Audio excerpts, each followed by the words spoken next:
Do you know there is a difference between red flags and random weakness in human being? I don't know if you're aware, but if you want to find out, stay tuned and watch this video, and I will explain to you the difference between a red flag and a weakness, and I'll also give you details about red flags you need to avoid in your relationship. I hate red flags. I really do.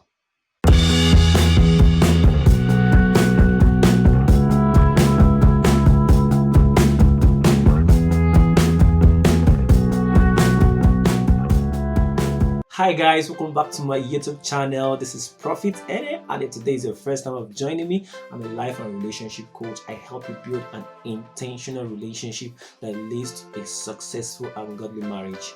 And like I said earlier, in today's video, we'll be looking at red flags, weaknesses, understanding them, and also pointing out red flags that you really need to watch out for in your relationship and avoid them by all means. Avoid them. So let's get into this video. Before we dive right in, please do subscribe to my channel. Don't forget that. If you've been watching my video, I believe that it has been helping you so much. And also you can also hit the notification bell so that you'll be notified the next time I upload a video. So let's dive in. What are red flags? Red flags are those behaviors exhibited by an individual that is toxic to the relationship and to the individual they are involved with. So red flags are actually very dangerous. They can make you lose a sense of who you are. They can actually make you become toxic too in a relationship. So you need to be very careful about red flags in relationship. It's just like the road sign where we have go, wait and stop, and those red signals signifies that you need to stop right now. No going further. You need to end that relationship. Those are red flags. But when you're talking about flaws or maybe weaknesses people exhibit daily, they are not really toxic. They are just kind of weaknesses. Maybe the person don't know how to make the bed when they wake up, or maybe they don't know how to cook very well and all those kind of things. They're not really toxic to the individuals involved. It's something that you can help them out with. So let me make this very clear. When it comes to red flags can only be dealt with by God. It's only between God and the individual. Or if the person decides to get a therapist to help them to overcome their toxic behavior, then good and fine. But it is not your responsibility to help someone who is exhibiting those toxic behaviors. You can't help them, because some people say that when I get married to them, I will try and change them. See, you can't change anybody in a relationship. You can't. So when it's red flag, leave them to God to deal with it. But when it's just random weaknesses that people exhibit, then those are the things you can help them out with. You can help them get better in those things. You can help them grow and you can help them develop. And those set of people, they are always willing to actually grow or get better in those things, because it's just a weakness which you can actually handle. You can either handle it then, or you can overlook it and allow them to keep growing as they keep getting better in the relationship. So the first red flag you need to be aware of is abuse. Any form of abuse, whether it's violent or whether it's verbal. There are different types of abuse. There are verbal abuse, emotional abuse, there are mental abuses, physical abuses. Any relationship that you find yourself in where there's any form of abuse, then it's a very big red flag that you need to avoid. You need to leave that relationship as soon as possible, because that relationship will leave you broken.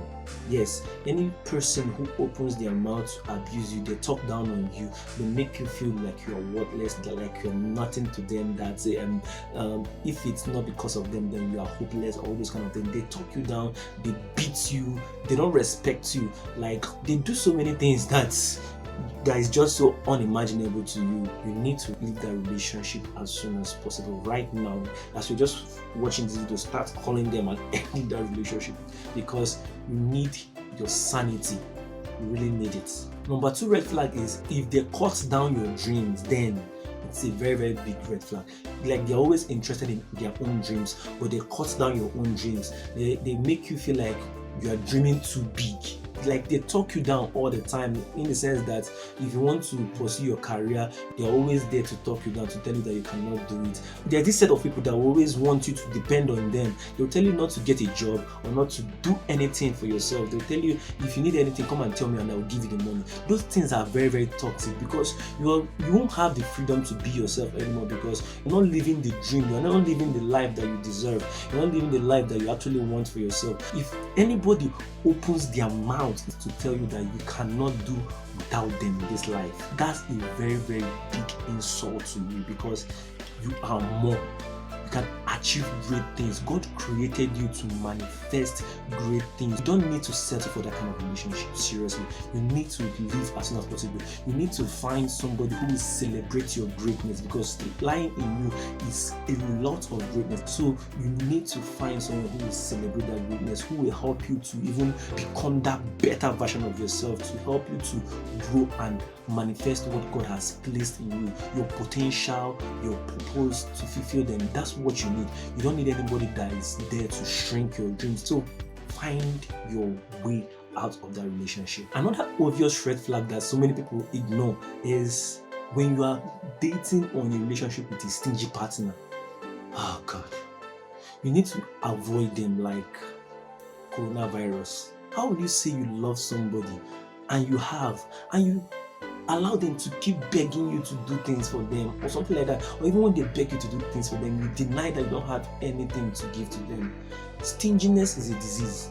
Avoid anybody who is stingy. Anybody who is stingy coming to ask you out to marry them or anything, if you just sense that they have a level of stinginess in them, run for your life. Because in that marriage, when you need their help, when you need financial assistance, when you need their help, it will take them time to help you out. There are some people who are even stingy to the point that they are stingy to themselves. They will have money in the bank, but they are not using it. They are not spending it. I don't know who they are saving it for. There are some other set of people that they will not give to their partner, but they are very, very ready to give to anybody else. Is that not, should I say that's demonic?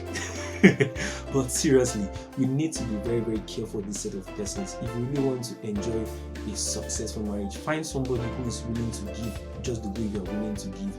Don't stay in a relationship with someone who sees giving as an abomination. The fourth one, if you ever get involved with somebody who is overprotective or excessively possessive, then you're in trouble. You're in big trouble. Seriously, some partners, they can be so possessive. They don't want you to hang out with any friend. They don't want you to visit any male friend. They don't want you even hanging out with them or anything. They will tell you to delete the whole male contact on your phone or the whole female contact on your phone. If someone calls you, they'll ask you who is the person, where is he calling from, when do you start talking? Seriously? See, if you find yourself with such a person, you won't enjoy marriage, because at this particular level now, you are still dating, so they don't have some level of authority over you. They are kind of still exhibiting some level of those authorities though, but when they finally put the ring on it, those kind of people, they have this sense that they now own you, so you are not free to do anything. Before you leave the house, you have to take permission, you have to give account of everything you are doing. Is that the kind of relationship or the marriage you want? Seriously?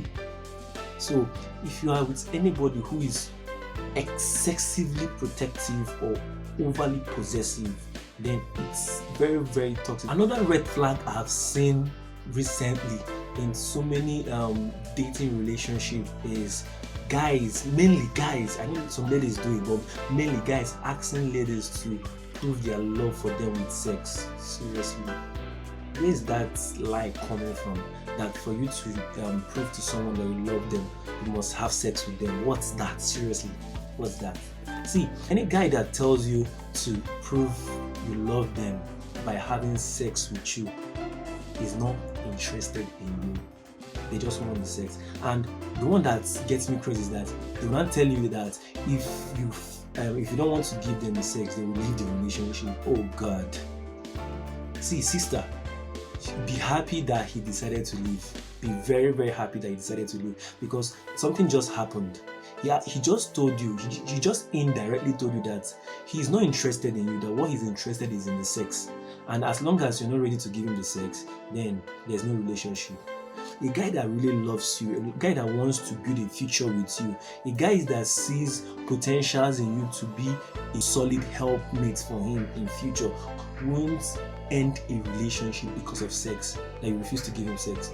Let me be honest with you. Nobody that is saying will actually end a relationship because you refuse to give them sex. And the sixth one is unforgiveness.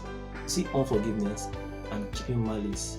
Those are critical red flags that I see in relationship today. You see the moments when you offend your partner and they stop talking to you for 1 week.